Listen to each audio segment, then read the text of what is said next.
How has founding Kids for Peace changed you as a mother? Oh, I think it makes me super, wait, I'm forgetting what the word is. Accountable. That's the word. It makes me super accountable. Um, Early on, a funny story with Bodhi when he was probably 5, maybe 6, because he just was learning to read. So he probably had been in Kids for Peace for about a year now.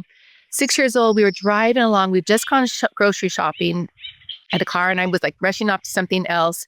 And first time that Bodhi saw an unhoused person on the side of the road with a sign that said something like, please help, or help needed, or I'm hungry, or something. It was a sign that he was able to read, and he saw it first time. Mom, stop the car, stop the car. And I'm like, what, Bodhi? He's like, the man needs help.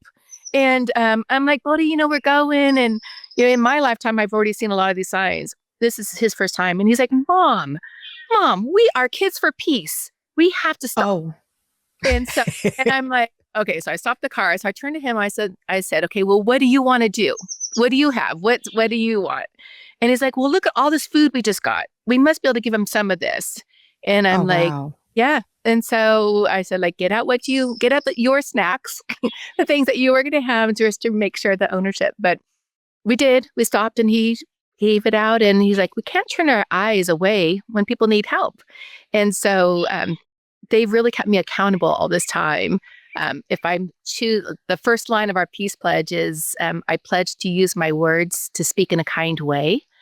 So if I were ever to kind of drift from that a little bit as mothers, well, at least as I have said, they're like, You're not by yourself in that.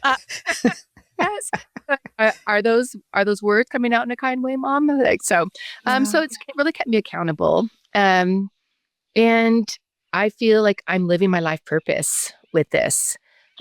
All of the all all of my experiences up to Kids for Peace led me to be able to lead Kids for Peace. It all made sense from being a cheerleader in high school, from being, there's a lot of cheerleading that goes on with this role, from being a very active athlete, knowing teamwork, oh, do you hear those birds? I No. do, but it's fine. It's wonderful. Oh, and look, I'm here with my dog too. So Hey, puppy.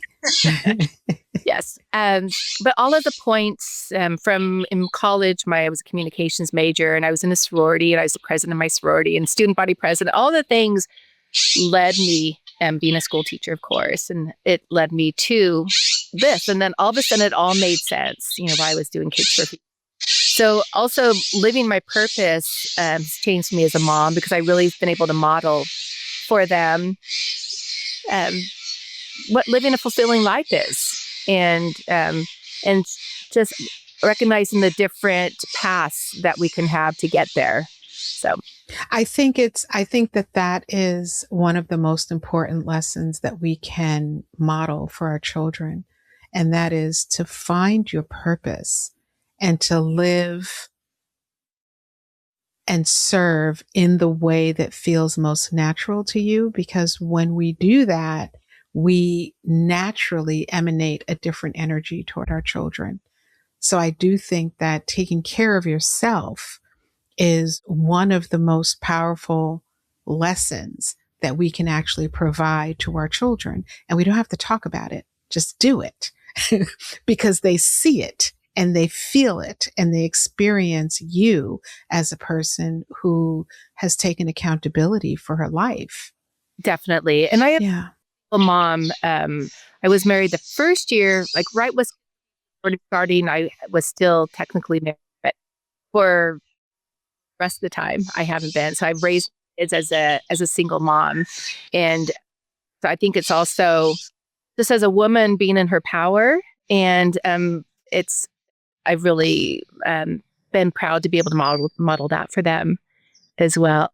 Yeah, it's important. And again, that's what we were talking about before about one person doing whatever the work is that they need to do and the impact that that can have on everyone that you encounter, including your children.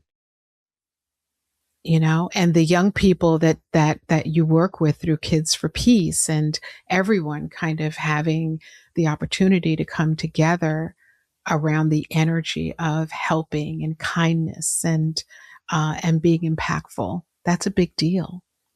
It is. It is. And the people that are drawn to this work are just such lovely people. So it's just, Yeah. boy, like I thought that maybe by this point in my life that I might want to slow down a little bit. I'm in my mid 60s now, and I'm like, no, like especially the universe is like, Mm-mm. no, you got to get go more pedal to the metal. The world needs it. We need it. The world needs this. The world needs more of this. And it's the counter.